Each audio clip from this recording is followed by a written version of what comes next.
भारत 6 देशों के साथ अपनी सीमा साझा करता है, जिनमें से पाकिस्तान और चीन की बात करें तो 24 घंटे वहां सेना अलर्ट मोड पर रहती है। लेकिन अब म्यांमार और बांग्लादेश से लगती सीमाओं पर भी सेना अलर्ट मोड पर है। बीते दिनों दोनों ही सीमाओं पर गोलीबारी की घटनाएं देखी गईं। आज चर्चा करेंगे म्यांमार की। म्यांमार अरुणाचल प्रदेश, मणिपुर, मिजोरम और नागालैंड जैसे राज्यों के साथ सीमा साझा करता है, लगभग 1643 किलोमीटर की सीमा। अब इस सीमा पर भारतीय सेना ने एक विशेष सैन्य अभियान शुरू कर दिया है। ऐसा क्यों करना पड़ा, इसी पर विस्तार से बात करेंगे। म्यांमार की जो सीमा भारत से लगती है वह लगभग 1643 किलोमीटर लंबी है। मणिपुर के साथ म्यांमार की सीमा जुड़ी है और मणिपुर में जो कुछ पिछले 2-3 वर्षों में हुआ, उसमें म्यांमार से दाखिल हुए कुछ अराजक तत्वों की भूमिका पाई गई है। सीमा की बाढ़ को कई बार रातों रात काट दिया जाता है और घुसपैठिए भारत में प्रवेश करते हैं। ये लोग सिर्फ नागरिक नहीं, बल्कि आधुनिक हथियारों से लैस उग्रवादी संगठन के सदस्य होते हैं। इनका लक्ष्य भारतीय सेना के कैंप, असम राइफल्स, सीमा सुरक्षा बल, सशस्त्र सीमा बल और केंद्रीय रिजर्व पुलिस बल के जवान होते हैं। बीते दिनों लगभग 14 मई को 10 ऐसे उग्रवादी म्यांमार सीमा पर एक मुठभेड़ में मारे गए। यह मुठभेड़ असम राइफल्स के साथ हुई थी, जिसमें उग्रवादी मारे गए। इन सूचनाओं के बाद भारत सरकार और सेना ने मिलकर एक नया अभियान शुरू किया है। सेना को पूरी छूट दी गई है, संदिग्ध गतिविधि दिखे तो सीधे कार्रवाई करें। जरूरत पड़ी तो म्यांमार की सीमा में घुसकर सर्जिकल स्ट्राइक की भी अनुमति दी गई है।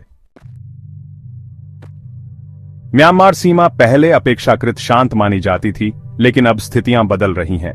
पाकिस्तान की पिटाई के बाद बांग्लादेश ने लाल मुनीरहाट हवाई अड्डा एक्टिव किया और अब म्यांमार में भी आतंकी सक्रिय हो रहे हैं। चिकन नेक, जिसे सिलीगुड़ी कॉरिडोर भी कहा जाता है, उसे लेकर भी साजिश हो रही है। चीन और पाकिस्तान मिलकर भारत के विरुद्ध एक नया मोर्चा खोलने की कोशिश कर रहे हैं और म्यांमार इसका माध्यम बनता दिख रहा है। जम्मू कश्मीर में सेना की सख्ती के बाद आतंकियों के लिए वहां घुसपैठ करना नामुमकिन हो गया है। अब वही आतंकी म्यांमार या बांग्लादेश के रास्ते पूर्वोत्तर भारत में घुसने की कोशिश कर रहे हैं। नेपाल और भूटान के रास्ते घुसपैठ की संभावना बहुत कम है, क्योंकि वहां भारतीय सुरक्षा बल मुस्तैद हैं। म्यांमार में इस समय सैन्य शासन है और वहां के विद्रोही गुटों और आतंकवादियों को पाकिस्तान और चीन से सहायता मिल रही है। भारत ने म्यांमार के सिटवे पोर्ट को जोड़कर व्यापार का एक वैकल्पिक रास्ता बनाने की कोशिश की थी, लेकिन वहां की अस्थिरता इसका फायदा नहीं उठाने दे रही। बांग्लादेश की भूमिका भी संदेह के घेरे में है। कुछ प्रतिबंधित आतंकवादी संगठन वहां ट्रेनिंग कैंप चलाते हैं। उनसे जुड़े आतंकी म्यांमार के रास्ते भारत में घुसने की कोशिश करते हैं। वे झूठी सूचना और भावनात्मक भड़काव से मणिपुर जैसे राज्यों में तनाव फैलाने की कोशिश करते हैं, जैसे कुकी और मैतई समुदाय के बीच का संघर्ष। इन घुसपैठियों को रोकने के लिए अर्धसैनिक बलों की तैनाती, गश्त और मूवमेंट को बहुत बढ़ा दिया गया है। सेना को आदेश है कि किसी भी संदिग्ध गतिविधि पर तुरंत कार्रवाई हो।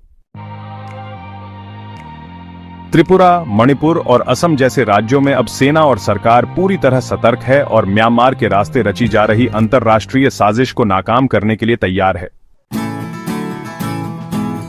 अपनी राय नीचे कमेंट में जरूर बताएं। वीडियो को लाइक, सब्सक्राइब और अपने दोस्तों तक जरूर शेयर करें। जय हिंद, वंदे मातरम।